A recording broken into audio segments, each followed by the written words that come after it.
विचार से विश्वास तक शिक्षा का नया अध्याय। स्वागत है आपका दामोदर यूनिवर्सिटी में। From thought to believe a new chapter of education. Welcome to Damodar university. Hey everyone, मैं स्मृति झा, आपकी डिजिटल मेंटर। आज की क्लास में हम रिप्रोडक्शन के नेक्स्ट टाइप को पढ़ेंगे। पिछले क्लास में हमने एसेक्सुअल रिप्रोडक्शन के बारे में पढ़ा था। आज की क्लास में हम सेक्सुअल रिप्रोडक्शन के बारे में पढ़ेंगे। तो आइए देखते हैं हमारी एनसीईआरटी क्या कहती है।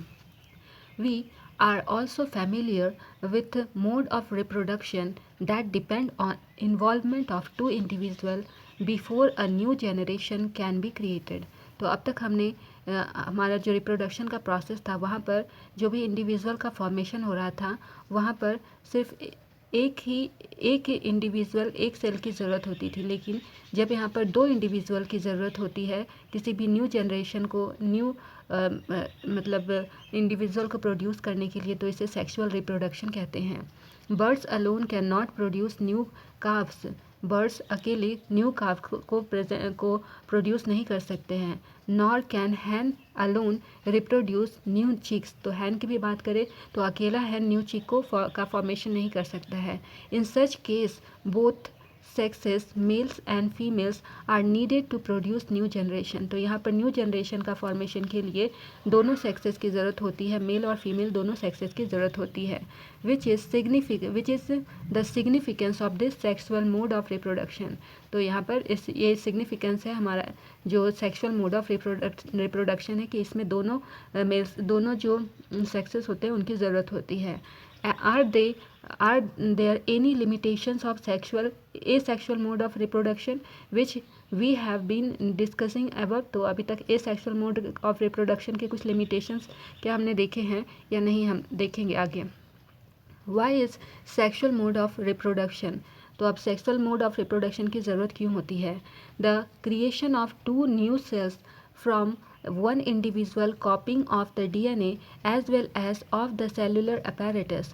The DNA copying mechanism, as we have noted, cannot be absolutely accurate, and the resultant errors are a source of variation in population of organism. तो अभी तक हमने देखा था कि न्यू रिप्रोडक्शन जब रिप्रोडक्शन होता है तो यहाँ पर न्यू सेल का न्यू ऑर्गेनिज्म का फॉर्मेशन होता है, तो वो सिमिलर वे में कैसे प्रोड्यूस होते हैं, क्योंकि उनमें जो डीएनए होता है डीएनए की कॉपी होती है। तो डीएनए की कॉपी में क्या होता है, कभी कभी कुछ इरर्स भी हो जाते हैं जिससे नया जो ऑर्गेनिज्म होता है वो थोड़ा डिफरेंट होता है, वेरिएशन उसमें पाया जाता है। Every individual organism cannot be protected by variations, but in a population, variation are useful for ensuring the survival of the species. तो हर एक इंडिविजुअल ऑर्गेनिज्म की बात करें तो ये जो है ये वेरिएशन प्रोटेक्टेड नहीं होते हैं। मतलब अगर इसमें जो कुछ पॉपुलेशन होते हैं जो कि वेरिएशंस को अपने साथ कैरी करते हैं, लेकिन कुछ जो है वो सरवाइव नहीं कर पाते हैं, तो यहाँ पर वेरिएशन जो होता है उसमें सरवाइव नहीं कर पाते हैं तो वो डेड कर जाते हैं। तो यहाँ पर वेरिएशन जो है ये यूज़फुल होता है ताकि जो स्पीशीज़ है, आने वाला जो स्पीशीज़ है वो इन्वायरमेंट के साथ में सरवाइव कर सके। It would therefore make sense if organism came up with reproductive modes that allowed more and more variation to be generated. तो यहाँ पर जो भी ऑर्गेनिज्म होते हैं वो जब रिप्रोड्यूस करते हैं तो रिप्रोडक्शन के टाइम इनमें जो वेरिएशन होती है, वेरिएशन बहुत ही ज़्यादा ज़रूरी होती है ताकि वो सर्वाइव कर सकें। While DNA copying mechanisms are not absolutely accurate, they are precise enough to make the generation of variation a fairly slow process. तो यहाँ डीएनए कॉपी की जो मैकेनिज्म होती है इसके बारे में बताया गया है, ये एब्सोल्युटली एक्यूरेट नहीं होता है यहाँ पर, लेकिन ये जो है एक जनरेशन से दूसरे जनरेशन में जो वेरिएशन होता है इसको पास आउट करने में प्रिसाइज इनफ होते हैं। If the DNA copying mechanism were to be less accurate, many of the resultant DNA copies would not be able to work with the cellular apparatus and would die. तो बात करें DNA कॉपिंग mechanism की, तो ये अगर less accurate होगा तो जो रिजल्टेंट डीएनए की कॉपी यहाँ पर बनेगी ये सेलुलर अपैरेटस के साथ मतलब वर्क करने में एबल नहीं होगी और क्या होगा कि ये डाई कर जाएगी, मर जाएगी। So how can the process of making variation be speed up. तो ये जो वेरिएशन होता है इस प्रोसेस को कैसे स्पीड अप किया जाए। Each new variation is made in a DNA copy that already have variations accumulated from previous generation. तो हर एक नया जो वेरिएशन होता है डीएनए में, यहाँ पर जो भी वेरिएशन होता है ये प्रीवियस जनरेशन में की कॉपी होती है और प्रीवियस जनरेशन में ही थोड़े बहुत वेरिएशन होते हैं. Thus, two different individuals in a population would have quite different patterns of accumulated variation. तो यहाँ पर यही लिखा है कि दो डिफरेंट इंडिविजुअल की बात करें तो यहाँ पर थोड़े बहुत डिफरेंट पैटर्न्स होते हैं जो नया जो आएगा तो नया ऑर्गेनिज्म में जो वेरिएशन के साथ में कुछ वेरिएशन उसमें होंगे. Since all of these variations are in living individuals, तो ये जो वेरिएशंस होते हैं ये लिविंग इंडिविजुअल में होते हैं. It is assured that they do not have any really bad effects, तो ये एश्योर किया जाता है कि इसका कोई भी बैड इफ़ेक्ट ना पड़े.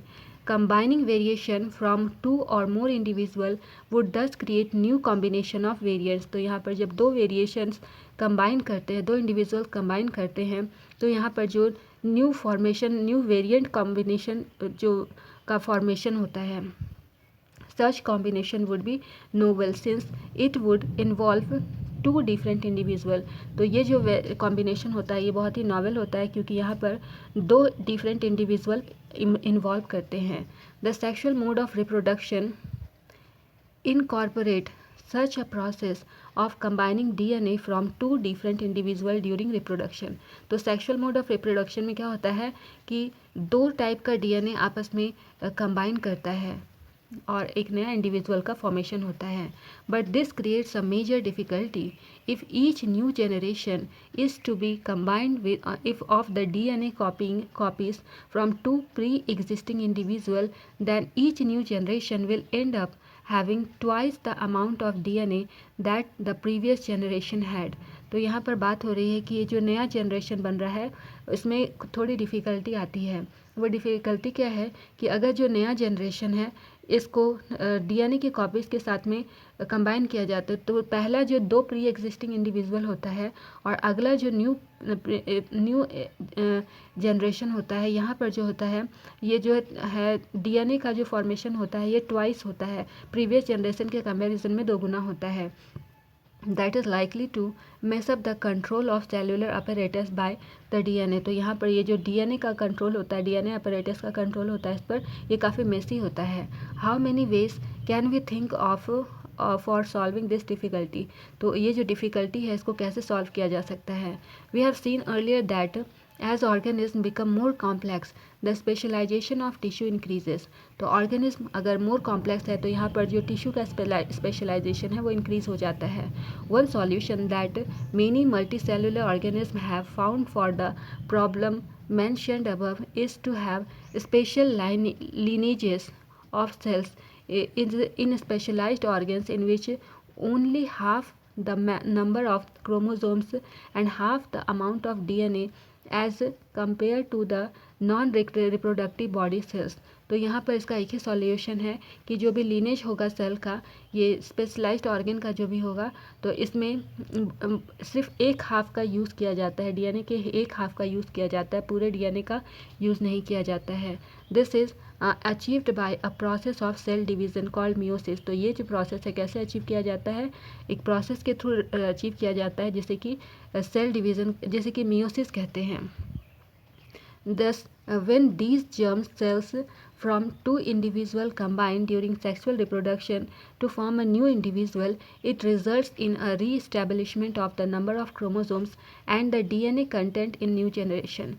तो यहाँ पर जब जर्म सेल्स जो होते हैं, ये दो इंडिविजुअल के जर्म सेल्स जब आपस में कंबाइन होते हैं सेक्सुअल रिप्रोडक्शन के दौरान, तो यहाँ पर जब न्यू इंडिविजुअल का फॉर्मेशन होता है तो यहाँ पर जो नंबर ऑफ क्रोमोसोम और डीएनए जो रहते हैं यहाँ पर न्यू जनरेशन में ट्रांसफ़र होते हैं. If the zygote is to grow and develop into an organism which has highly specialized tissues and organs, then it has to have sufficient stores of energy for doing this. तो यहाँ पर जो zygote का formation होता है, ये zygote जब grow करते हैं और डेवलप करते हैं एक नया ऑर्गेनिज्म में, तो इसमें जो है जो हाईली ऑर्गेनाइज्ड टिश्यूज़ और ऑर्गन्स इसमें प्रेजेंट होते हैं. In very simple organism, it is seen that the two germ cells are not very different from one another or may even be similar. तो यहाँ पर देखा जाता है कि ये जो सिंपल ऑर्गेनिज्म होते हैं, यहाँ पर दो जर्म सेल जो है ये एक दूसरे से बहुत ही ज़्यादा अलग नहीं होते हैं, लगभग सिमिलर ही होते हैं। But as the body designs becomes more complex the germ cells also specialise. तो बॉडी का जो डिज़ाइन होता है यहाँ पर वो कॉम्प्लेक्स है, इसी वजह से जर्म सेल्स जो होते हैं ये ज़्यादा स्पेशलाइज होते हैं। One germ cell is large and contains the food stores while other is smaller and likely to be motile. तो यहाँ पर एक जर्म सेल की बात करें तो वो लार्ज होता है और इसमें जो फूड स्टोर्स है ये कंटेन करता है। दूसरा की बात करें तो वो स्मॉल होता है और ये लाइकली मोटाइल होता है। Conventionally the motile germ cell is called the male gamete and the germ cell containing the stored food is called the female gamete। तो बात करें कि जो मोटाइल जर्म सेल होता है वो मेल गैमेट कहलाता है और जो हमारा स्टोर्ड फूड होता है उसको फीमेल गैमेट में स्टोर होता है, उसको फीमेल गैमेट कहते हैं। ऐसा जर्म सेल जो कि स्टोर्ड फूड कंटेन करता है उसको फीमेल गैमेट कहते हैं। We shall see in the next few sections how the need to create these two different types of gametes give rise to differences in the male and female reproductive organs and in some cases differences in the bodies of the male and female organism। तो आगे हम next sections में हम लोग देखेंगे कि किस तरह से जो डिफरेंट टाइप के गैमेट्स होते हैं वो किस तरह से इसमें डिफरेंसेस क्रिएट करते हैं मेल और फीमेल रिप्रोडक्टिव ऑर्गन्स में। लिखा है sexual reproduction in flowering plants. Flowering plants में कैसे सेक्सुअल रिप्रोडक्शन होता है। The reproductive parts of angiosperm are located in the flower. तो फ्लावर में रिप्रोडक्टिव पार्ट एंजियोस्पर्म का रिप्रोडक्टिव पार्ट जो है वो फ्लावर में प्रेजेंट होता है। You have already studied the different parts of flowers sepal petal stamens and pistil.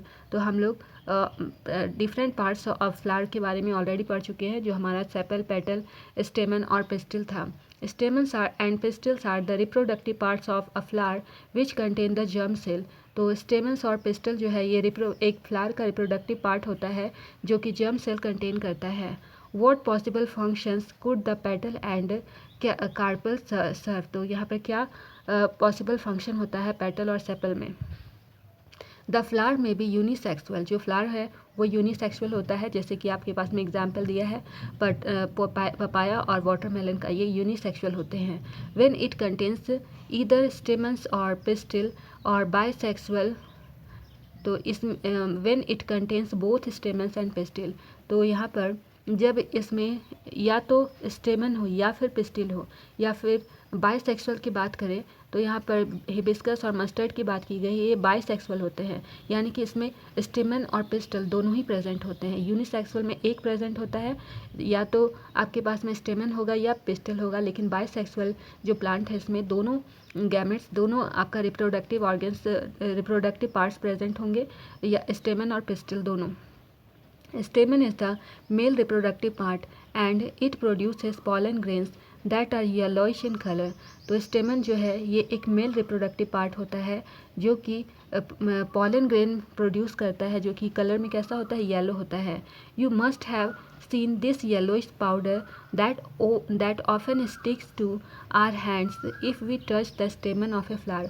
तो किसी फ्लावर के स्टेमन को आपने टच किया होगा तो आपको येलो कलर का पार्ट आपके हाथ में कलर दिखाई पड़ा होगा। तो ये हमारा क्या था, येलोइश पाउडर, ये हमारा क्या था, ये हमारा स्टेमन जो हमारा रिप्रोडक्टिव पार्ट था जो पॉलन ग्रेन प्रोड्यूस कर रहा था, मेल पॉलन ग्रेन जो प्रोड्यूस कर रहा था उसका कलर आपको दिखा था।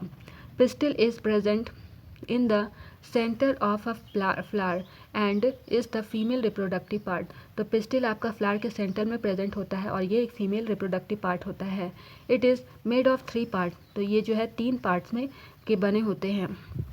The swollen bottom part is the ovary, middle elongated part is the style and the terminal part which may be sticky is the stigma। तो swollen bottom part, ये जो bottom part की बात हो रही है, ये bottom part को ओवरी कहते हैं और इस ये जो middle elongated part है इस middle elongated part को style कहते हैं, और ये जो terminal part है ये terminal part को ये जो या तो sticky होगा या इसको stigma कहते हैं। The ovary contains ovule and each ovule has an egg cell. तो ओवरी में ओव्यूल प्रेजेंट होता है और हर एक ओव्यूल में एग सेल प्रेजेंट होते हैं। The male germ cell produced by pollen grains fuses with the female gamete present in the ovule. तो फीमेल गैमेट में जो ओव्यूल में जो फीमेल गैमेट प्रेजेंट होता है वहाँ पर जो जर्म सेल पॉलन ग्रेन के थ्रू प्रोड्यूस होते हैं वो वहाँ पर जाकर के फ्यूज़ होते हैं। This fusion of the germ cells और फर्टिलाइजेशन गिव्स अस जाइगोट। तो यहाँ जो जर्म सेल का फ्यूज़न होता है, यहाँ पर उस फ्यूज़न के दौरान क्या जाइगोट का फॉर्मेशन होता है, which is capable of growing into new plant. और ये जो जाइगोट है ये नया प्लांट को ग्रो करने के लिए कैपेबल होता है। Thus the pollen grain needs to be transferred from the stamen to the stigma। तो यहाँ से जो pollen grain है ये stamen से stigma में transfer होता है। If this transfer of pollen grain occurs in the same flower, अगर ये transfer pollen grain का जो transfer होता है अगर same flower में हो तो इसको क्या नाम दिया जाता है, इसे self pollination कहा जाता है। On the other hand, if the pollen is transferred from one flower to another, it is known as cross pollination। तो अगर ये जो ट्रांसफ़र होता है pollen grain का अगर दूसरे फ्लावर में हो, सेम में नहीं हो, दूसरे फ्लावर में हो, एक फ्लावर से दूसरे फ्लावर में हो, तो इसे क्रॉस पॉलिनेशन कहा जाता है। This transfer of pollen from one flower to another is achieved by agent like wind, water and animals. तो ये जो पॉलन का ट्रांसफ़र होता है एक फ्लावर से दूसरे फ्लावर में, ये कैसे होता है, विंड के थ्रू या फिर वाटर या फिर एनिमल्स जो है ये ट्रांसफ़र का काम करते हैं। After the pollen lands on the suitable stigma, जब pollen suitable stigma पर लैंड करता है तो क्या होता है, it has to reach the female germ cells। तो इसे फीमेल जर्म सेल तक पहुंचना होता है जो कि आपका उसका ओवरी में प्रेजेंट होता है, फ्लावर की ओवरी में प्रेजेंट होता है। For this a tube grows out of by the pollen grain। तो यहाँ से जो ट्यूब ग्रो होता है जब वहाँ तक पहुँच जाता है जर्म सेल तो यहाँ पर ट्यूब का फॉर्मेशन होता है जो कि पॉलन ग्रेन का फॉर्मेशन करता है। एंड देन उसके बाद में क्या होता है, ये मूव करता है, फर्दर मूव करता है, स्टाइल तक पहुँचता है और स्टाइल के थ्रू यहाँ पर ओवरी तक पहुँच जाता है। After fertilization, the zygote divides several times to form an embryo within the ovule। तो फर्टिलाइजेशन जब हो गया तो जो जाइगोट बना आपका फर्टिलाइजेशन के बाद, तो जाइगोट जो है ये बहुत बार सेवरल टाइम्स ये डिवाइड होता है, जाइगोट का डिवीज़न होता है, एम्ब्रियो में जाइगोट का डिवीज़न होता है द ओव्यूल। तो जाइगोट का डिवीज़न हुआ, इसको ओव्यूल कहा गया था। The ovule develop a tough coat. तो ओव्यूल में एक टफ कोटिंग का डेवलपमेंट होता है and is gradually converted into a seed. और ये जो है धीरे धीरे क्या होता है, सीड में कन्वर्ट हो जाता है। This ovary grows rapidly and ripens to form a fruit. तो ये जो ओवरी है धीरे धीरे क्या होता है, मतलब ग्रो कर जाता है और उसके बाद में फ्रूट जो है वो राइप कर जाता है यानी पक जाता है। Meanwhile the petals, sepal, stamens, style and stigma में स्ट्राइवल एंड फॉल ऑफ। तो यहाँ पर बात कही गई है कि पेटल, सेपल, स्टेमन, स्टाइल, स्टिग्मा की, तो ये क्या होता है धीरे धीरे फॉल यानी कि गिर जाते हैं। Have you ever observed any flower part persisting in the fruit. तो कभी आपने ऐसे फ्लावर के पार्ट को देखा है जो कि हमेशा बने रहते हैं। Try and work out the advantages of seed formation for plant. तो प्लांट में सीड का फॉर्मेशन कैसे होता है। The seed contains the future plant और embryo which develop into a seedling under appropriate condition. तो ये जो सीड होते हैं, सीड में फ्यूचर प्लांट के लिए एम्ब्रियो प्रेजेंट होते हैं सीड्स में। जो सीड क्या कहते हैं, ये जो है सीडलिंग प्रोसेस, मतलब सीडलिंग को डेवलप करने का काम करते हैं जब उनको अप्रोप्रिएट कंडीशन दी जाती है। इस प्रोसेस को जर्मिनेशन कहा जाता है। आपके पास में एक्टिविटी दी गई है, activity 7.7।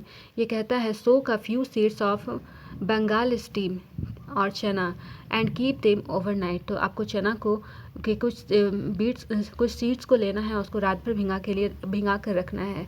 Drain the excess water and cover the seed with a wet cloth and leave them for a day. Make sure that the seeds do not become dry. तो उसके बाद ये जो पानी था जिसमें कि आपने चने को भिगाया था उसको निकाल करके उसको फिर डैम्प क्लोथ, भींगा हुआ कपड़े में उसको बांध करके या ढक करके उसको रख देना है। और उसके बाद में जो सीड्स है वो सूखना नहीं चाहिए, इस पर ध्यान रखना है कि तो कपड़े पर आपको लगातार मॉइस्ट रखना है कपड़े को। Cut open the seed carefully and observe the different parts. उसके बाद जो सीड है सीड को कट करना है या फिर ओपन करना है और उसके डिफरेंट पार्ट्स को आपको देखना है। Compare your observations with the figure and C if you can identify all the parts. तो ये आपका सीड था, चना का सीड है। चना का सीड को जो है आपने पानी में डाला, में डालने के बाद वो जो है वो थोड़ा फूल जाता है। तो उसके बाद में वो उसको जब आप सेपरेट करोगे, अलग करोगे, तो ये जो दो सेक्शन आपका दिख रहा है ये आपका कोटिलेडोन कहलाता है। ये जो आउटर पार्ट दिख रहा है ये कोटिलेडोन कहलाता है। ये इसको फूड स्टोरेज सेक्शन कहलाता है। और ये जो मिडिल पार्ट आपको दिख रहा है यहाँ से न्यू प्लांट का फॉर्मेशन फिर से होता है, ये आपका प्यूम्यूल कहलाता है। और यहाँ से आपका फ्यूचर में शूट का फॉर्मेशन होता है। और ये जो पार्ट दिख रहा है, नीचे वाला पार्ट दिख रहा है, इसको रेडिकल कहा जाता है। ये ऊपर वाला पार्ट प्लूम्यूल कहा जाता है और ये नीचे का पार्ट जो है ये रेडिकल कहलाता है। तो यहाँ इस रेडिकल से रूट का फॉर्मेशन होता है और ये जो प्लूम्यूल है ऊपर वाला पार्ट, इससे शूट का फॉर्मेशन होता है। और ये रूट और शूट का फॉर्मेशन होने के बाद यहाँ से जो है एक प्लांट का फॉर्मेशन होता है। तो ये हमारा चना में किस तरह से जर्मिनेशन है उसको दिखलाया गया है। Now reproduction in human beings में किस तरह से रिप्रोडक्शन होता है इसे हम देखेंगे। So far, we have been discussing the variety of modes that different species use for reproduction. तो यहाँ पर different species the different mode of reproduction का use करते हैं. Let us now look at the species that we are almost interested in, namely humans. Humans use a sexual mode of reproduction. How does this process work? तो अब हम humans में किस तरह से रिप्रोडक्शन होता है, मतलब ह्यूमन में जो है sexual mode of reproduction humans follow करते हैं, तो ये कैसे यहाँ पर वर्क करता है ये प्रोसेस इसको देखेंगे। Let us being at apparently unrelated point. तो यहाँ पर कुछ अनरिलेटेड पॉइंट हैं, उनके बारे में पहले देख लेते हैं। All of us know that our body changes as we become older. तो हमारी बॉडी जो है जब जैसे जैसे हम बूढ़े होते जाते हैं वैसे हमारी बॉडी जो है वो धीरे धीरे चेंज होते जाती है। You have learned changes that take place in your body earlier in class 8 also. तो यहाँ पर जो भी चेंजेस हैं इनके बारे में हम ऑलरेडी पढ़ चुके हैं। We notice that our height has increased continuously from early age to till now. तो हमारा जो हाइट है ये धीरे धीरे इंक्रीज़ कर रही है। छोटे हम लोग थे, धीरे धीरे आज हमारी हाइट कुछ और है। We acquire teeth, we even lost the old so called milk teeth and acquire new ones. तो हमारा जो टीथ है हम धीरे धीरे टीथ को एक्वायर करते हैं। जब हम संसार में आते हैं हमारे पास में टीथ नहीं होता है, फिर टीथ जो है धीरे धीरे एक्वायर होता है। और टीथ जो है वो दो टाइम आते हैं। एक बार जब टीथ आता है तो उसे मिल्क टीथ कहा जाता है, जो कि टूट जाते हैं और उसके बाद नया टीथ का फिर से फॉर्मेशन होता है ह्यूमंस में। All of this are changes that can be grouped under the general process of growth in which the body becomes larger. तो जैसे जैसे बॉडी हमारी लार्ज होते जाती है वहाँ पर तो इसमें ये जो चेंजेस हैं ये देखने के लिए मिलते हैं। But in early teenage years a whole new set of changes occur that cannot be explained simply as by enlargement. तो जब इंसान की बॉडी जो जब उसके टीनेज में होता है कोई भी ऑर्गेनिज्म या इंसान, तो यहाँ पर जो बॉडी में चेंजेस होते हैं वो उसकी इनलार्जमेंट से रिलेटेड नहीं होते हैं। Instead, the appearance of the body changes.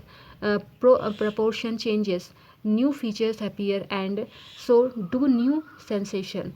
तो यहाँ पर बॉडी का जो हाइट वगैरह है उसमें आपको किसी तरह का नहीं चेंज दिखाई पड़ेगा, लेकिन बॉडी इनलार्जमेंट होता है, इसका जो बॉडी का अपीयरेंस होता है अपीयरेंस में चेंजेस दिखाई पड़ते हैं। तो उनका बॉडी का जो प्रपोर्शन होता है उसमें चेंजेस दिखाई पड़ते हैं, जो फीचर्स होते हैं वहाँ पर चेंजेस दिखाई पड़ते हैं, जो सेंसेशंस होते हैं डिफरेंट बॉडीज़ में मतलब डिफरेंट सेंसेशंस फील होते हैं टीनेज में। Some of these changes are common to both boys and girls. तो बॉयज़ और गर्ल्स की बात करें तो कुछ चेंजेस जो है ये दोनों में कॉमन होते हैं। We begin to notice thick hair growing in new parts of the body such as armpit and the genital area between the thigh, which can also become darken in colour. तो बात कीजिए कुछ common changes जो कि boys और girls दोनों में होते हैं, तो उनमें क्या है कि कुछ बॉडी के कुछ पार्ट पर हेयर ग्रो करने लगते हैं, जैसे कि आर्मपिट पर बात करें या फिर जेनाइटल एरिया पर बात करें तो वहाँ पर आपको हेयर्स की ग्रोथ दिखाई पड़ेगी, और जो ये हेयर हैं वो डार्कर कलर के होते हैं, कलर में डार्कर होते हैं। Thinner hair can also appear on legs and arms as well as on face. तो फेस और आर्म की बात करो तो यहाँ पर भी छोटे छोटे पतले पतले हेयर्स आपको दिखाई देंगे। The skin frequently becomes oily and we might begin to develop pimples. Skin जो है वो लगातार क्या होती है, ऑयली होने लगती है, और कभी कभी जो है पिंपल्स भी दिखने लगते हैं फेस पर। We begin to be conscious and aware of both our own bodies and those of others in new ways। तो यहाँ पर जो आपको जो भी चेंजेस हो रहे हैं इसके प्रति आपको कॉन्शियस होना होता है। On the other hand there are also changes taking place that are different between boys and girls. तो अभी तक जो डिफरेंसेस देखे वो बॉयज़ और गर्ल्स दोनों में ही सेम थे, लेकिन कुछ ऐसे भी चेंजेस होते हैं जो बॉयज़ और गर्ल्स में डिफरेंट होते हैं। The girls In girls, breast size begins to increase with darkening of the skin of the nipples and the tips of breast। तो यहाँ पर गर्ल्स की बात करें तो इनका जो ब्रेस्ट साइज है ये इंक्रीज होने लगता है। Also girls begin to menstruate and at around this time. तो यहाँ पर गर्ल्स में menstruation पीरियड इस टाइम स्टार्ट हो जाता है। Boys begin to have new thick hair grows on the face and their voices begin to crack. तो boys की बात करें तो बॉयज़ के फेस पर जो है हेयर की ग्रोथ होने लगती है, और इनका जो वॉइस है ये काफ़ी भारी होने लगता है। Further the penis occasionally begin to become enlarged and erect either in day dreams and at night. तो इनकी पेनिस की बात करें तो कभी कभी पेनिस जो है ये इनलार्ज हो जाते हैं, इरेक्ट हो जाते हैं, स्पेशली जब डे ड्रीमिंग नाइट के टाइम में करते हैं तो उस टाइम ऐसा होता देखने के लिए मिलता है। All of these changes take place slowly over a period of months and years. तो ये जो चेंजेस हैं धीरे धीरे देखने के लिए मिलते हैं। They do not happen all at the same time in one person nor do they happen to next an exact age. तो बात करें कि तो ये जो है एग्जैक्ट एज में ऐसा हो ज़रूरी नहीं है, पर्सन टू पर्सन ये वेरिएशंस देखने के लिए मिलते हैं अलग अलग टाइम पे। In some people they happen early and quickly while in others they can happen slowly. तो कुछ लोगों में ये जो चेंजेस हैं वो जल्दी देखने के लिए मिल जाते हैं, कुछ में ये चेंजेस देर से देखने के लिए मिलते हैं। Also each change does not become complete quickly either. तो किसी में ये जो चेंजेस हैं वे काफ़ी जल्दी भी देखने के लिए नहीं मिलते हैं। So for example thick hair on the face in boys appear as a few scattered hairs first and only slowly does the growth begins to become uniform. तो कभी कभी बॉयज़ की बात करें तो बॉयज़ में कभी कभी जो उनके फेस पर हेयर जो ग्रो करते हैं वो काफ़ी स्कैटर्ड वे में ग्रो करते हैं, और कुछ जो यहाँ और काफ़ी स्लोली हेयर की ग्रोथ दिखाई पड़ती है, और कुछ में जो होता है ये काफ़ी जल्दी हो जाता है, ज़्यादा वे में हेयर की ग्रोथ दिखाई देती है। Even so all these changes show differences between people. तो इस वजह से डिफरेंट पीपल्स में आपको ये जो चेंजेस हैं वे डिफरेंट वे में दिखाई पड़ते हैं। Just as we have differentially spaced noses or fingers, so also we have different patterns of hair growth or size and shape of breast and penis। तो यहाँ पर बात की जाए तो सब यहाँ पर जो भी चेंजेस होते हैं ये डिफरेंट पीपल में डिफरेंट होते हैं, जैसे कि क्योंकि इनके जो शेप होते हैं बॉडी शेप, नोजेस की, फिंगर्स की, ये सभी डिफरेंट होते हैं, तो यहाँ पर डिफरेंट पैटर्न में इनकी ग्रोथ आपको दिखाई पड़ेगी। All of these changes are aspects of the sexual maturation of the body. तो ये जो चेंजेस हैं ये बताती है कि बॉडी जो है ये सेक्शुअली मैच्योर हो रही है। Why does the body show sexual maturation at this age. तो इस एज में बॉडी सेक्शुअल मैचुरेशन क्यों शो करती है। We have talked about the need for specialised cell type in multicellular bodies to carry out specialised function. तो specialised function को show करने के लिए यहाँ पर स्पेशलाइज्ड सेल्स की ज़रूरत होती है, ये हमने देखा है। The creation of germ sales to participate in sexual reproduction is another specialized function, and we have seen that plants develop special cell and tissue types to create them. तो यहाँ पर जो जर्म सेल का creation होता है यहाँ पर sexual reproduction के थ्रू होता है, स्पेशलाइज्ड, और इनकी जो स्पेशलाइज्ड फंक्शन होती है। आगे लिखता है human beings also develop special tissues for this purpose. तो ये पर्पज़ के लिए ह्यूमन बींग में भी एक स्पेशल टिश्यू का फॉर्मेशन होता है। However while the body of the individual organism is growing to its adult size. तो यहाँ पर बॉडी जो है एक इंडिविजुअल ऑर्गेनिज्म का ये अडल्ट साइज में ग्रो कर रही होती है। This the resources of the body are mainly directed at achieving this growth. तो इस ग्रोथ को अचीव करने के लिए जो बॉडी है उसको ये रिसोर्सेज की आवश्यकता होती है। While that is happening the maturation of the reproductive tissue is not likely to be a major priority. तो ये जो रिप्रोडक्शन प्रोसेस होता है ये मेजर प्रायोरिटी में नहीं रखा जाता है। Thus as the rate of general body growth begins to slow down reproductive tissue begins to mature. तो यहाँ पर रेट ऑफ जनरल बॉडी में जो ग्रोथ होता है यहाँ पर अगर स्लो हो जाता है तो ये जो रिप्रोडक्टिव टिश्यू होता है ये मैच्योर होने लगता है यहाँ पर। This period during adolescence is called puberty. तो ये जो पीरियड है एडोलेसेंस के टाइम में जो पीरियड होता है इस पीरियड को प्यूबर्टी कहा जाता है। So how do all the changes that we have talked about link to the reproductive process. तो ये जो चेंजेस हैं ये रिप्रोडक्टिव प्रोसेस से कैसे लिंक होते हैं ये बताना है। We must remember that the sexual mode of reproduction means that germ cells from two individuals have to join together. तो हम this can happen by external release of germ cells from the bodies of individual as happen in flowering plants. तो जिस तरह से flowering plant में जो sexual reproduction होता है ठीक उसी तरह से हमारा जो बॉडी है यहाँ पर भी सेक्सुअल मोड ऑफ रिप्रोडक्शन आपको शो करेगा। और it can happen by two individual joining their bodies together for inter transfer of germ cell. तो फॉर फ्यूज़न। तो यहाँ पर जैसे कि डिफरेंट एनिमल्स में भी होता है। तो यहाँ पर जो दो ऑर्गेनिज्म जब कंबाइन करते हैं तो यहाँ पर कंबाइनिंग के बाद में ये जो ट्रांसफ़र जर्म सेल का ट्रांसफ़र होता है फ्यूज़न के दौरान में। If animals are to participate in this process of mating their state of sexual maturity must be identifiable by other individual. तो यहाँ पर बात की जा रही है कि मेटिंग के दौरान ये जो sexual state of sexual maturity होता है इसको इजीली आइडेंटिफाई किया जा सकता है।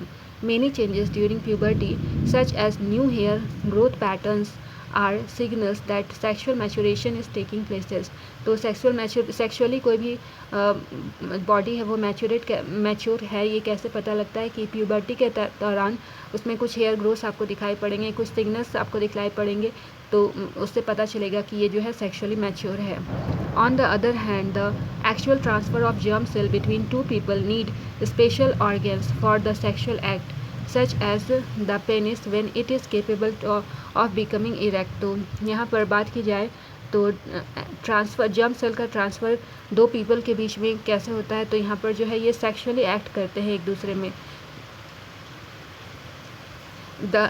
In mammals such as humans, the baby is carried in the mother's body for long period। तो यहाँ पर मैमल्स की बात करें तो यहाँ पर जो ह्यूमन बींग का फॉर्मेशन होता है तो बेबी का जो है ये मदर की बॉडी में काफ़ी टाइम के लिए यहाँ पर कैरी होता है and will be breast fed later. और उसके बाद इसको ब्रेस्ट फीडिंग करवाई जाती है।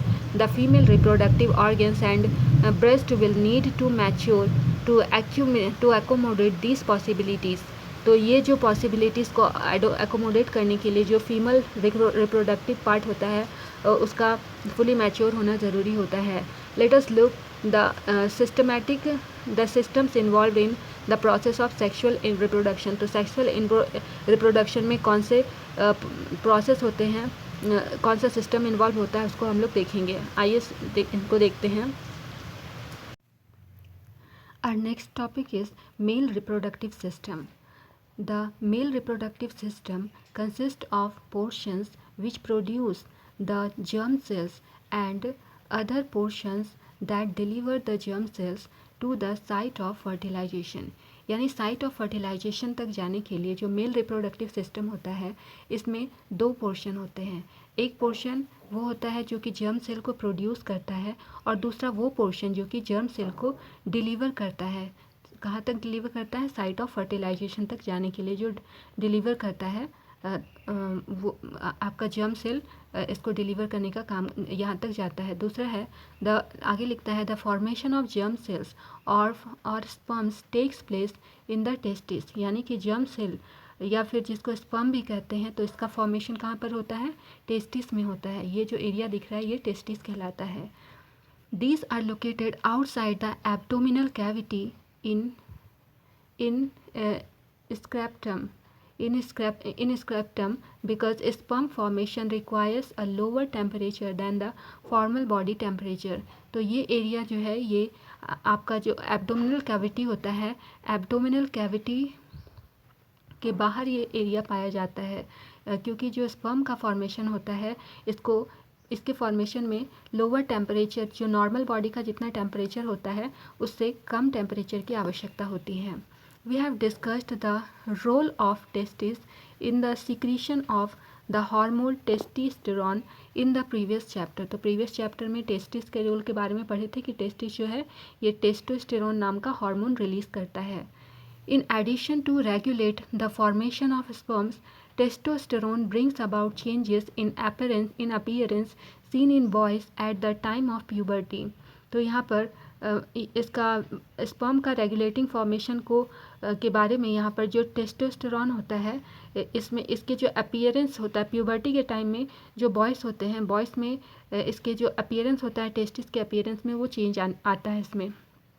The sperm formed and are delivered through the vas deferens, which unites with a tube coming from the urinary bladder. तो जो स्पर्म होता है ये डिलीवर कहाँ से होता है? वास डिफरेंस के थ्रू डिलीवर होता है और ये जो ट्यूब है ये यूनिटरी ब्लैडर के थ्रू कनेक्टेड रहता है।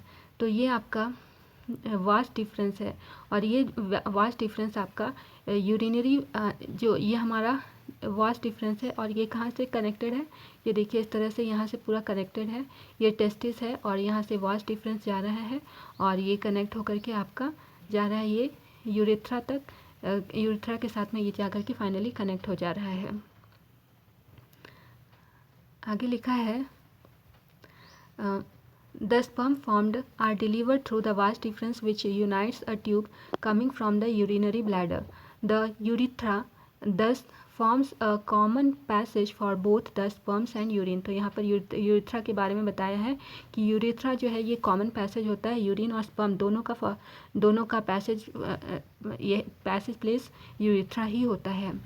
Along the path of the vas deferens, glands like the prostate and seminal vesicles add their secretions so that the sperm are now in a fluid which makes their transport easier and this fluid also provides nutrition.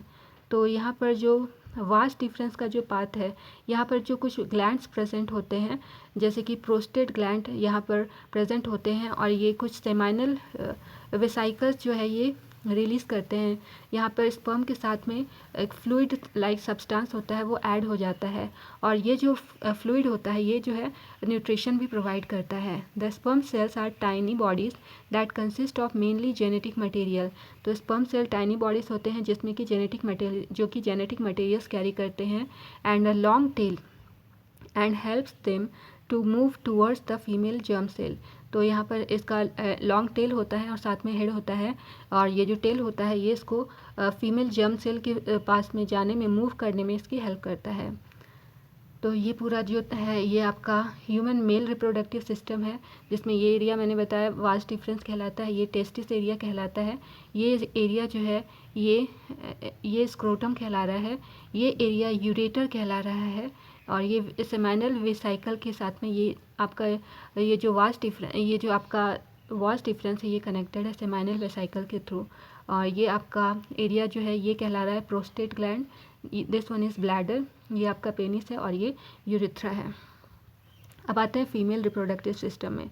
तो female germ cells और eggs are made in the ovaries. तो female germ cell या फिर जिसे egg कहते हैं वो कहाँ बनते हैं, ओवरी में बनते हैं। They are also responsible for the production of some hormones. तो ये जो एग का फॉर्मेशन होता है ये हार्मोन के प्रोडक्शन के लिए भी रिस्पॉन्सिबल होता है।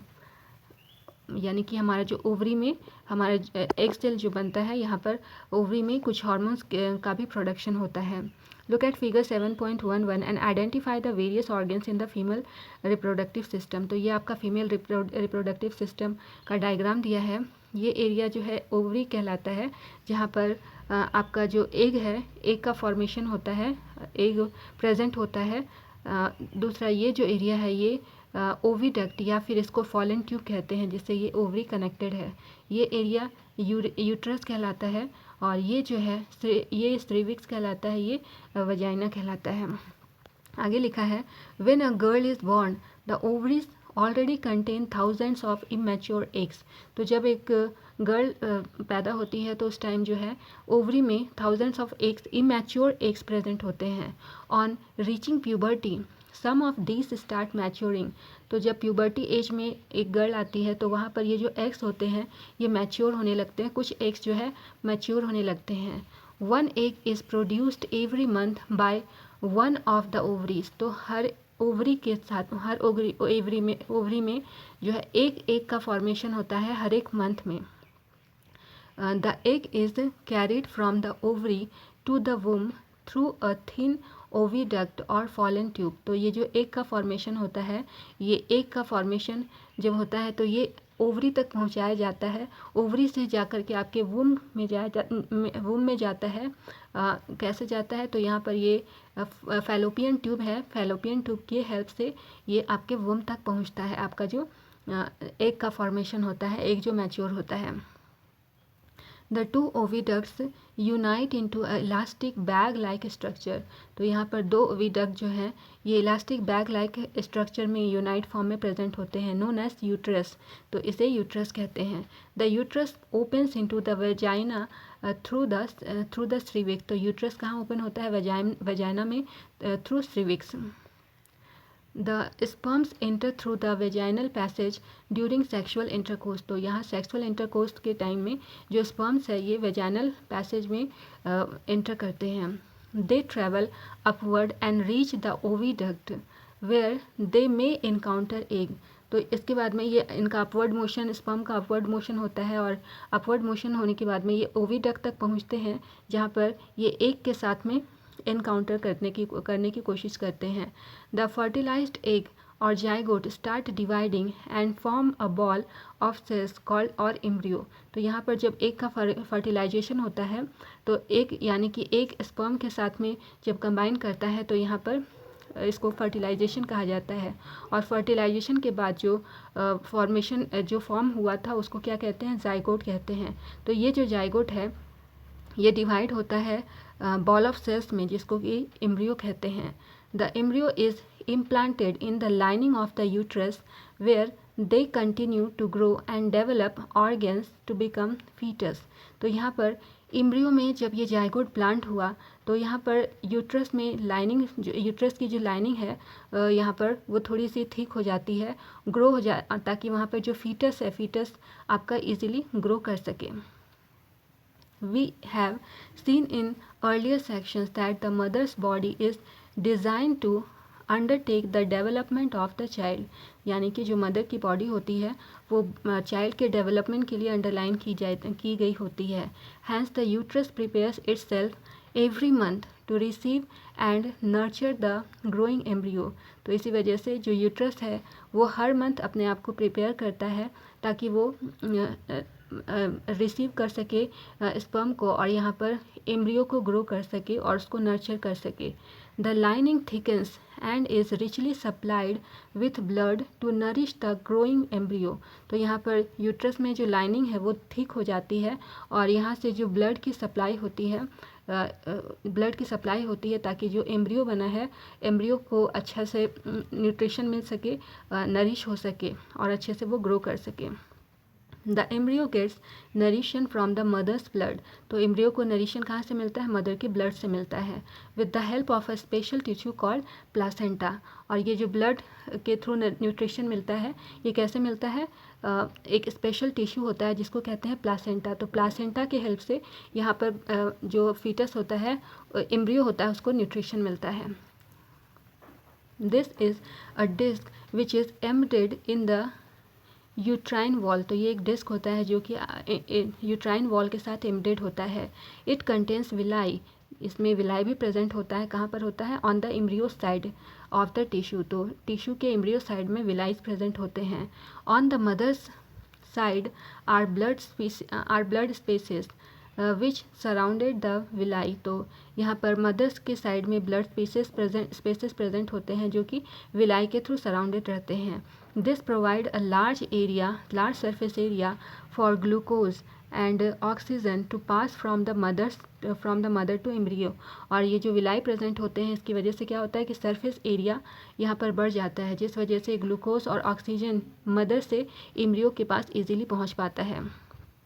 The developing embryo will also generate waste substances which can be removed by transferring them into the mother's blood through the placenta. तो अब जब एम्ब्रियो को जब फूड न्यूट्रिशन मिला, तो अब एम्ब्रियो जो है वो वेस्ट भी जनरेट करेगा। तो ये जो वेस्ट वो जनरेट करता है वो कहाँ जाता है? वो वापस क्या होता है? मदर के ब्लड में मिल जाता है, और मदर के ब्लड में प्लासेंटा के थ्रू ये मिक्स हो जाता है। The development of the child inside the mother's body takes approximately 9 month. तो यहाँ पर जो चाइल्ड का फॉर्मेशन में, मदर की बॉडी में जब चाइल्ड का फॉर्मेशन होता है, तो यहाँ पर अप्रॉक्सीमेटली 9 मंथ का टाइम ये लेता है। The child is born as a result of rhythmic contractions of the muscles in the uterus. उसके बाद चाइल्ड जब बॉर्न होता है तो यहाँ पर मसल्स में, जो यूट्रस के मसल्स होते हैं उसमें रिदमिक कॉन्ट्रैक्शंस देखने के लिए मिलते हैं। आगे है सेक्शन 7.33 कहता है what happens when the egg is not fertilised. तो हर एक मंथ हमने अभी पढ़ा कि एक एग का फॉर्मेशन होता है, और हम एग जो है वो फर्टिलाइजेशन के लिए अपने आप को प्रिपेयर करता है। लेकिन अगर एग फर्टिलाइज नहीं होगा तो क्या होगा? If the egg is not fertilised it lives for about 1 day. तो मतलब एग अगर फर्टिलाइज नहीं होता है तो ये 1 दिन तक जिंदा रह सकता है। Since the ovary releases one egg every month, the uterus also prepares itself for every month to receive a fertilized egg. तो क्योंकि ओवरी जो है हर महीने एक एग को रिलीज़ करता है, इस वजह से जो यूट्रस है ये भी अपने आप को हर एक मंथ जो है एक को फर्टिलाइज करने के लिए प्रिपेयर करता है। दस it's lining becomes thick and spongy. तो इस केस में जब अपने आप को प्रिपेयर करता है तो इसकी जो लाइनिंग होती है वो थिक और स्पॉन्जी हो जाती है। This would be required for nourishing the embryo if fertilisation had taken place. ऐसा इसलिए होता है क्योंकि जो अगर एम्ब्रियो में फर्टिलाइजेशन होता है तो फर्टिलाइजेशन के टाइम में जो एम्ब्रियो है वो उसको नरिशमेंट मिल सके। Now, however, this lining is not needed for any longer. तो आगे हमेशा के लिए इस लाइनिंग की ज़रूरत नहीं होती है। So the lining slowly breaks and comes out through the vagina as blood and mucus. तो अब यहाँ पर क्योंकि एक जो बना था, एग का फर्टिलाइजेशन नहीं हुआ है, तो ये जो लाइनिंग थिन लाइनिंग बनी थी इसकी आवश्यकता नहीं होती है। तो इस केस में क्या होता है, ये जो थिन लाइनिंग है इसकी ज़रूरत शरीर को नहीं होती है। तो ये जो थिन लाइनिंग है ये धीरे धीरे क्या होती है, टूटने लगती है, और उसके बाद में वजाइना के थ्रू ये ब्लड या और म्यूकस की फॉर्म में ये बाहर आती है। दिस साइकिल टेक्स प्लेस रफली every month and is known as menstruation. तो ये जो साइकिल होता है ये हर एक मंथ होता है, और इस साइकिल को मैंस्ट्रुएशन कहा जाता है। It usually last for about 2 to 8 days. तो ये जनरली यूजुअली कितने दिन के लिए रहता है? ये 2 से लेकर के 8 दिन के लिए होता है। आगे है रिप्रोडक्टिव हेल्थ। रिप्रोडक्टिव हेल्थ की क्यों ज़रूरत होती है? As we have seen, the process of sexual maturation is gradual and takes place while general body growth is still going on. तो हमने देखा कि ये जो प्रोसेस है सेक्सुअल मैचुरेशन का ये ग्रेजुअल होता है, और जब जनरल बॉडी ग्रो करती है तो ये जो चीज़ें हैं सेक्सुअल जो स्ट्रक्चर्स हैं ये भी ग्रो करते हैं। Therefore, some degree of sexual maturation does not necessarily mean that the boy or the mind is ready for sexual acts or for having and bringing up children. तो अब इसका मतलब जब बॉडी में डिज़ायर चेंजेस हुए तो इसका मतलब ये नहीं होता है कि जो हर एक इंडिविजुअल की जो बॉडी है वो सेक्सुअली मैच्योर हो गई है। इसका मतलब ये बिल्कुल भी नहीं होता है कि उसका बॉडी और माइंड पूरी तरह से सेक्सुअल एक्ट्स के लिए रेडी है। How do we decide if the body or the mind is ready for this major responsibility? तो इस मेजर रिस्पॉन्सिबिलिटी के लिए कैसे बॉडी तैयार है ये कैसे पता करेंगे?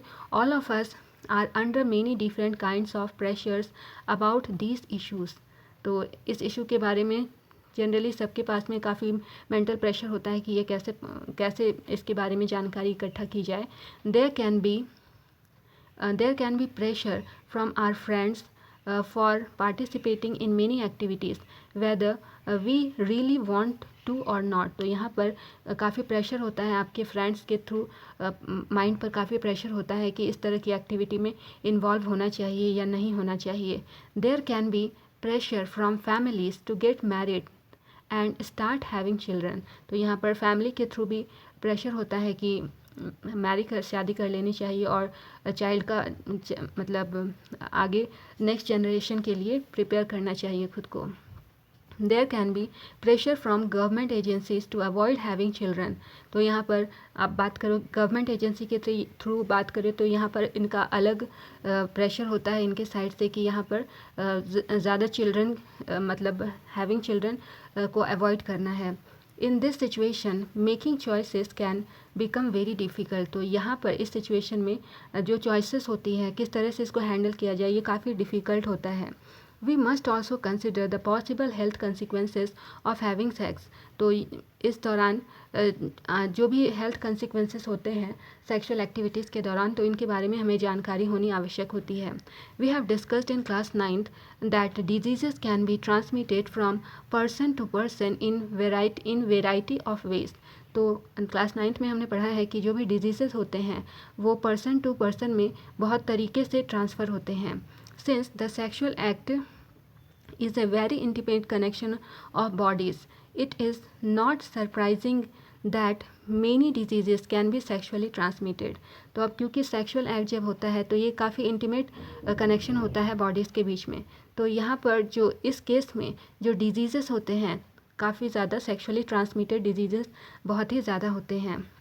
कोई भी डिजीज़ यहाँ पर ट्रांसमिट हो सकता है। These includes bacterial infections such as gonorrhea and syphilis and viral infections such as warts and HIV/AIDS। तो यहाँ पर ये सभी जो बीमारियाँ हो सकती हैं जैसे कि बैक्टीरियल इन्फेक्शन हो गए, ग्नोरिया हो गया, सिफिल हो गया, फिर है वायरल इन्फेक्शन किसी तरह का हो गया जैसे कि वॉट्स या फिर HIV/AIDS हो गया, ये सब के ट्रांसमिशन के चांसेस यहाँ पर इस एक्ट के दौरान होने के चांसेस ज़्यादा होते हैं। It is possible to prevent the transmission of such diseases during the sexual act। तो सेक्सुअल एक्ट के दौरान इस तरह के जो डिजीज़ेस का ट्रांसफ़र होता है इसको प्रिवेंट करने के लिए इसके ट्रांसमिशन को प्रिवेंट करने के लिए पॉसिबल कदम उठाने चाहिए।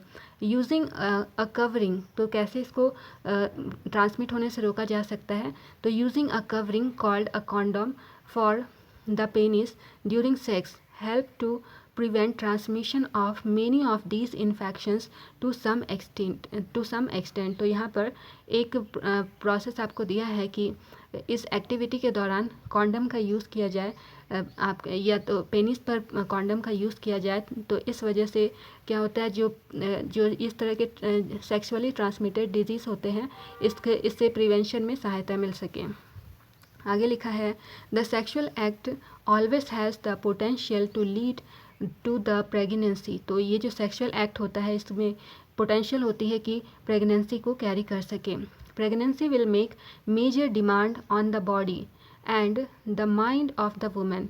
तो एक वुमेन के लिए बात की जाए तो यहाँ पर प्रेगनेंसी के पीरियड में ये बॉडी में मेजर डिमांड्स होती है and if she is not ready for it her health will be adversely affected. और अगर इसका बॉडी, इसका माइंड पूरी तरह से रेडी नहीं है तो इस केस में जो वुमेन होती है उसका हेल्थ जो है उस पर काफ़ी अफेक्ट पड़ता है।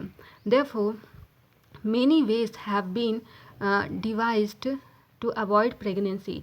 इस वजह से प्रेगनेंसी को अवॉइड करने के लिए काफ़ी तरीके बताए गए हैं। This contraceptive methods fall in a number of categories. तो काफ़ी आपके पास में कॉन्ट्रासेप्टिव मेथड्स हैं, जैसे है one category is the creation of a mechanical barrier. पहला है कि मैकेनिकल बैरियर क्रिएट किया जाए so that the sperm does not reach the egg, ताकि जो स्पर्म है वो एग तक ना पहुंच पाए।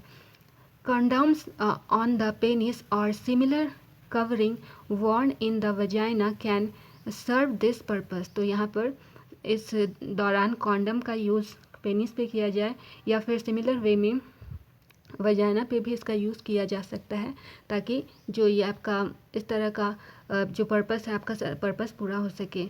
Other category of contraceptive act by changing the hormonal balance of the body so that egg are not released and fertilization cannot occur। तो दूसरा कैटेगरी क्या है कि कॉन्ट्रासेप्टिव पिल का यूज़ किया जाए, लेकिन कॉन्ट्रासेप्टिव पिल का यूज़ करने से हार्मोनल इम्बैलेंस होता है बॉडी में। तो यहाँ पर कॉन्ट्रासेप्टिव पिल्स का यूज़ करने से जो एग्स होते हैं ये एग या रिलीज़ नहीं करेंगे, यानी कि फर्टिलाइजेशन इस केस में नहीं होगा। These drugs commonly need to be taken orally as pills। तो ये जो ड्रग्स अवेलेबल हैं इसको पिल्स की तरह ओरली लिया जाता है। However, since they change hormonal balance, they can cause side effects too। तो वही लिखा है कि क्योंकि ये सब जो पिल्स होते हैं ये हार्मोनल बैलेंस पैदा करते हैं, इम्बैलेंस पैदा करते हैं और इसके बहुत ही ज़्यादा साइड इफ़ेक्ट्स होते हैं। Other contraceptive devices such as the loop और the copper T are placed in the uterus to prevent pregnancy. तो तीसरा आपका कॉन्ट्रासेप्टिव डिवाइस क्या है, जिसे लूप कहा जाता है या फिर कॉपर टी कहा जाता है, जिसको यूटरस में प्लेस किया जाता है ताकि प्रेगनेंसी को रोका जा सके। Again they can cause side effects due to irritation of the uterus. तो इसके भी साइड इफ़ेक्ट्स हो सकते हैं। If the vast difference in the male is blocked, sperm transfer will be prevented। और आपका एक और तरीका क्या है कि जो वास्ट डिफरेंस है मेल में इसको ब्लॉक कर दिया जाए तो यहाँ पर स्पर्म जो ट्रांसफ़र होता है इसको प्रिवेंट किया जा सकता है। If the fallopian tube in the female is blocked, the egg will not be able to reach the uterus। अब यहाँ पर अगला प्रोसेस क्या बताएं कि फैलोपियन ट्यूब जो फीमेल में प्रेजेंट होता है अगर इसको ब्लॉक कर दिया जाए तो इस केस में जो एग है वो यूट्रस तक नहीं पहुँच पाता है। In both cases fertilisation will not take place. इन दोनों केसेस में किसी तरह का कोई फर्टिलाइजेशन नहीं होगा। Surgical methods can be used to create such blocks. तो ऐसे ब्लॉक को पैदा करने के लिए क्या किया जाता है, सर्जिकल मेथड का यूज़ किया जाता है, इसके लिए सर्जरी की जाती है। While surgical methods are safe in long run, surgery itself can cause infections and other problems if not performed properly। तो इस केस में भी सर्जिकल मेथड लॉन्ग रन के लिए सेफ़ है, लेकिन अगर सर्जरी में किसी तरह की इन्फेक्शन हो गई या अदर प्रॉब्लम भी इस केस में हो सकता है अगर इसको प्रॉपरली परफॉर्म नहीं किया जाए। Surgery can also be used for removal of unwanted pregnancies. तो अनवांटेड प्रेगनेंसी को रिमूव करने के लिए भी सर्जरी की जाती है। These may be misused by people who do not want a particular child, as happens in illegal sex selective abortion of female fetus। तो यहाँ पर ये जो अनवांटेड प्रेगनेंसी को रोकने के लिए यहाँ पर तरीका बताया गया है सर्जरी का, ये जो है इसका मिसयूज़ भी बहुत लोग करते हैं क्योंकि उन्हें पर्टिकुलर चाइल्ड नहीं चाहिए होता है। यानी कि मैक्सिमम केसेस में ये देखा जाता है कि फ़ीमेल फीटस किसी फीमेल चाइल्ड नहीं चाहिए होता है, तो इस केस में लोग फीमेल फीटस को रिमूव करवा देते हैं।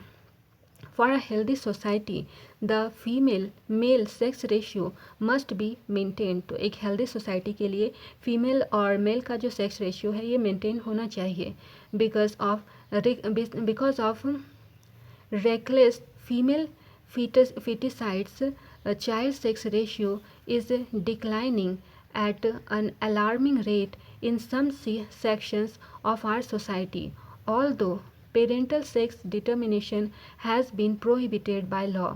तो यहाँ पर यही कहा गया है कि जो फीमेल फीटस को जो है इसको रिमूव करवा दिया जाता है, इस वजह से जो चाइल्ड सेक्स रेशियो है ये धीरे धीरे घटती जा रही है। और ये जो है इस तरह का जो एक्ट है इसको इसके लिए आपके ये एक्ट जो है इसको प्रोहिबिट करने के लिए कुछ लॉस भी अवेलेबल, कुछ लॉस भी बनाए गए हैं सरकार के through. We have noticed earlier that reproduction is the process by which organisms increase their population. तो हमने अभी नोटिस किया कि रिप्रोडक्शन के थ्रू क्या होता है, कोई भी ऑर्गेनिज्म पॉपुलेशन को इंक्रीज करता है। The rates of birth and death is in a given population will determine its size. तो कितना जो बर्थ रेट है या फिर डेथ रेट है ये डिसाइड करता है कि पॉपुलेशन कितना है। The size of the human population is a cause of concern of many people. तो यहाँ population की बात की जा रही है, तो बहुत सारे देशों में population बहुत ज़्यादा है, कहीं पर बहुत कम है। तो ये अलग अलग देश पर डिपेंड करता है कि कितने मतलब पॉपुलेशन को कितना बढ़ाया जाना चाहिए, कितना कम किया जाना चाहिए। This is because an expanding population make it harder to improve everybody's standard of living. तो यही लिखा है कि पॉपुलेशन बहुत ज़्यादा जब हो जाता है तो इस केस में है कि हर एक इंडिविजुअल का जो लिविंग स्टैंडर्ड है उसको मेंटेन करना मुश्किल हो जाता है। However, if inequality in society is the main reason for poor standards of many living people, तो यहाँ पर बहुत सारे लोग जो है बहुत ही पुअर कंडीशन में रहते हैं, ये इसकी एक वजह है इनइक्वालिटी। सोसाइटी में इनइक्वालिटी बहुत ज़्यादा है। If we look around us, what can we identify as the most important reasons for living standards? तो लिविंग स्टैंडर्ड्स को मेंटेन करने के लिए किस चीज़ों की ज़रूरत होती है। अब यहाँ पर हमारा ये चैप्टर फिनिश होता है, यहाँ पर कुछ क्वेश्चंस हैं। उससे पहले इस पूरे चैप्टर में हमने क्या पढ़ा उसे देख लेते हैं।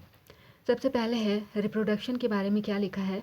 Reproduction unlike other life processes is not essential to maintain the life of an individual organism. तो अदर लाइफ प्रोसेसेस जैसे होते हैं, जैसे कि खाना खाना हो गया, एक्सक्रीशन हो गया, ये सब जो हमारे लाइफ प्रोसेस जो है ये इम्पॉर्टेंट है। तो उनकी तरह रिप्रोडक्शन जो है ये लाइफ को मेंटेन करने के लिए काफ़ी इम्पॉर्टेंट नहीं होता है। ज़रूरी नहीं कि हर एक इंडिविजुअल ऑर्गेनिज्म रिप्रोडक्शन प्रोसेस को से गो थ्रू हो। Reproduction involves certain creation of a DNA copy and additional cellular apparatus by the cell involved in the process। तो रिप्रोडक्शन में क्या होता है कि यहाँ पर जो DNA होती है इसमें DNA की कॉपी होती है ताकि जो अगला ऑर्गेनिज्म है सेम उसमें जो जीन्स हैं उनके थ्रू सेम इंफॉर्मेशन पास हो सके। Various organism use different modes of reproduction depending on their body design. तो बहुत सारे ऑर्गेनिज्म हैं अपनी बॉडी डिज़ाइन के अकॉर्डिंग वेरियस मोड्स को यूज़ करते हैं, रिप्रोडक्शन के लिए वेरियस मोड्स को यूज़ करते हैं। In fission many bacteria and protozoa simply divide into 2 और मोर डॉटर सेल्स। तो फ्यूज़न की बात करें तो यहाँ पर बहुत सारे बैक्टीरिया और प्रोटोजोआ ऐसे हैं जो कि सिंपली 2 या 2 से ज़्यादा डॉटर सेल्स में अपने आप को डिवाइड कर लेते हैं। Organism such as hydra can regenerate if they are broken into pieces. तो हाइड्रा की बात की जाए तो ये रीजनरेट कब करते हैं, जब ये अपने आप को तोड़ लेते हैं, अपने पीसेस में तोड़ लेते हैं, तो उसके बाद में टूटने के बाद जो पीसेस होते हैं वहाँ से न्यू हाइड्रा का जनरेशन फिर हो जाता है। They can also give out birds which mature into individuals. तो यहाँ पर एक और प्रोसेस इसमें लिखा है कि बर्ड का फॉर्मेशन होता है और वो जो बर्ड है बर्ड से फिर नया इंडिविजुअल का फॉर्मेशन होता है।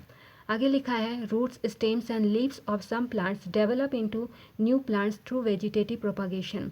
तो रूट स्टेम लीव्स के बारे में बात करें तो यहाँ पर कुछ प्लांट्स में इसका जो ग्रोथ होता है कैसे होता है, वेजिटेटिव रिप्रोडक्शन के थ्रू होता है। These are examples of asexual reproduction where new generations are created from a single individuals.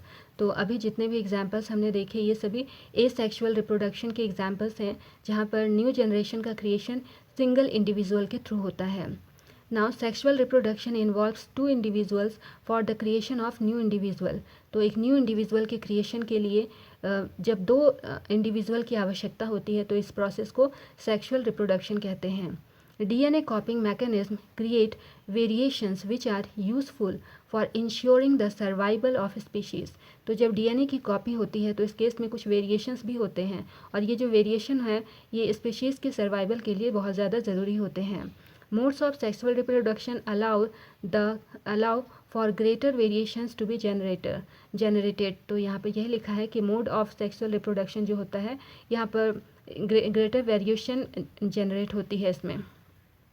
Reproduction in flowering plants involve transfer of pollen grains from the anther to the stigma, which is referred to as pollination. This is followed by fertilization.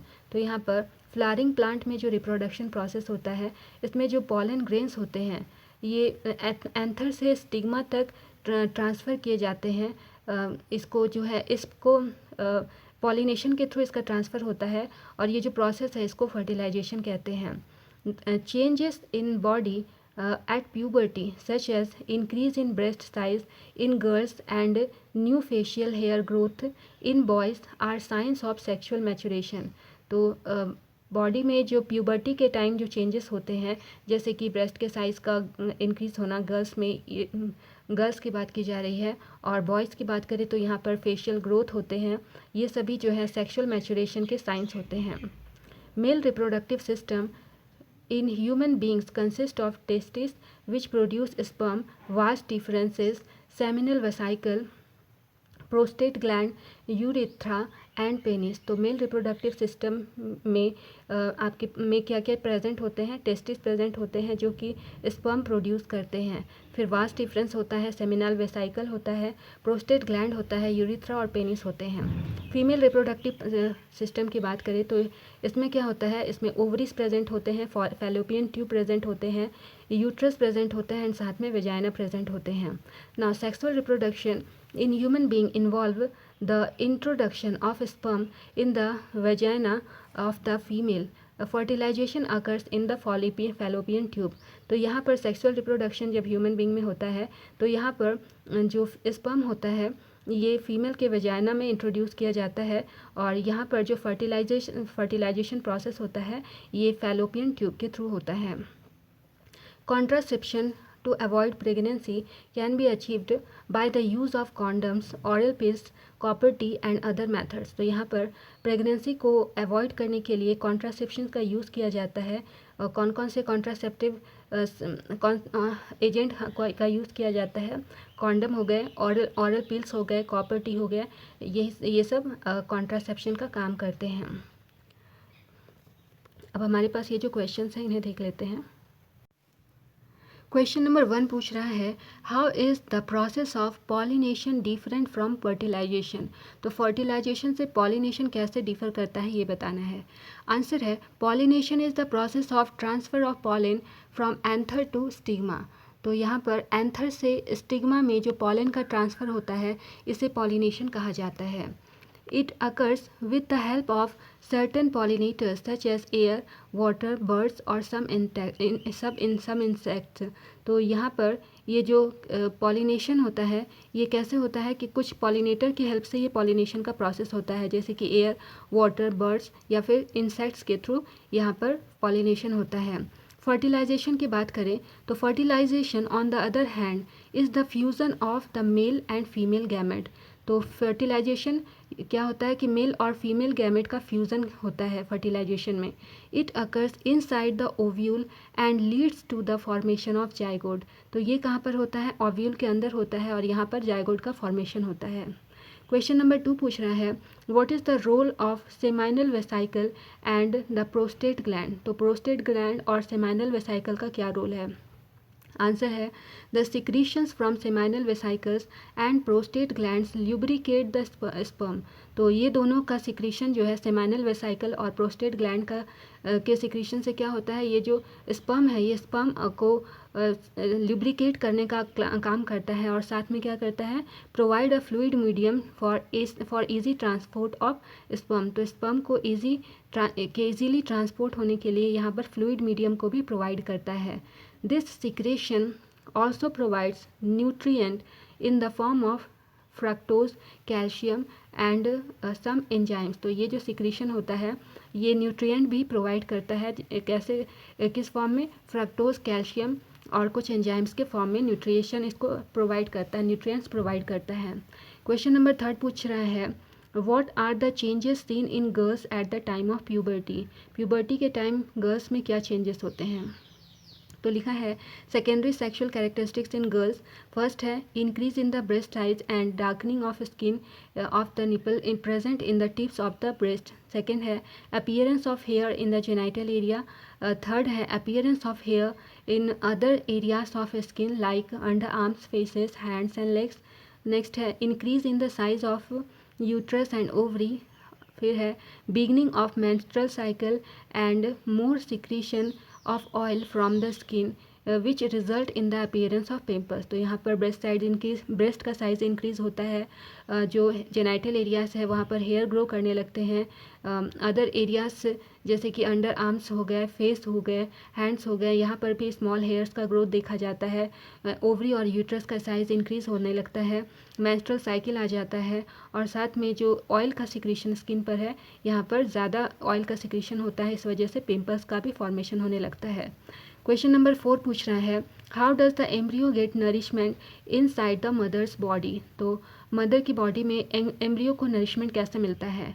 Answer है the embryo develops inside the mother's body for about 9 months. तो embryo के development में जो mother का body होता है ये embryo का डेवलपमेंट इसमें 9 मंथ के लिए होता है। Inside the uterus the outer tissue surrounding the embryo develops finger-like projections called villi। तो यूट्रस के अंदर में जो टिश्यूज़ प्रेजेंट होते हैं एम्ब्रियो के अराउंड, तो यहाँ पर फिंगर लाइक प्रोजेक्शन का क्रिएशन होता है जिसे विलाई कहा जाता है। These villi are surrounded by uterine tissue and material blood. तो ये जो विलाई होते हैं ये किसके थ्रू ये सराउंडेड होते हैं, किसके थ्रू, यूट्राइन टिश्यू और मैटरनल ब्लड से सराउंडेड होते हैं। They provide a large surface area. Villi का क्या काम होता है कि लार्ज सरफेस एरिया ये विलाई प्रोवाइड करते हैं। इससे क्या होता है, for exchange of oxygen and nutrients. तो यहाँ पर ऑक्सीजन और न्यूट्रिएंट का एक्सचेंज यहाँ पर आसानी से हो जाता है। Also there is a special tissue called placenta which is embedded in the uterine wall. तो यहाँ पर एक स्पेशल टिश्यू भी प्रेजेंट होता है जिसे प्लासेंटा कहते हैं, जो कि यूट्राइन वॉल में एम्बेडेड होता है। The embryo receives the oxygen and nutrient from the mother's blood via placenta. तो यहाँ पर ये जो एम्ब्रियो होता है ये ऑक्सीजन और न्यूट्रिएंट मदर के ब्लड से गेन करता है, और ये कैसे गेन करता है, प्लासेंटा के थ्रू गेन करता है। The waste materials produced by the embryo is also removed through the placenta। तो ये जो उसके बाद न्यूट्रिशन गेन करने के बाद जो वेस्ट मटेरियल प्रोड्यूस करेगा, ये वेस्ट मटेरियल कैसे रिमूव होता है, तो ये वेस्ट मटेरियल रिमूव भी प्लासेंटा के थ्रू ही होता है।